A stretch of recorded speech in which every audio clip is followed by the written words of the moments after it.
दरम्यान या मोर्चामधल्या आयोजकांनी काय म्हटलेलं आहे, त्यांची भूमिका काय आहे, तीही आपण जाणून घेऊया.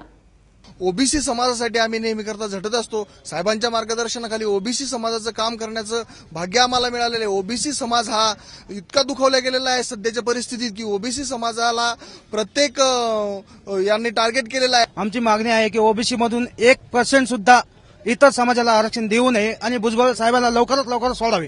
आमची फक्त एकच मागणी आहे की महाराष्ट्र सदन घोटाळ्यामध्ये फक्त भुजबळ साहेबांचा हात नव्हता, तर बाकीचे मुख्यमंत्री असतील किंवा इतर मंत्रिमंडळ असतील, सनदी अधिकारी असतील, यांच्यामध्ये काय सहभाग, यांच्यावर तुम्ही काय कारवाई केली? आतापर्यंत कोणत्याही व्यक्तीला अशा पद्धतीने अटक करून आणि डायरेक्ट त्यांच्यावरती जामीन न देता आतमध्ये ठेवणं हे पहिलीच व्यक्ती. भुजबळ साहेबांना तुम्ही कृपया करून सोडा. आमच्यावर खूप अन्याय चाललेला आहे एक प्रकारचा साहेब.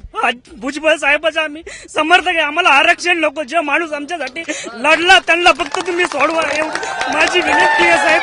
फक्त भुजबळ साहेबाला सोडवा.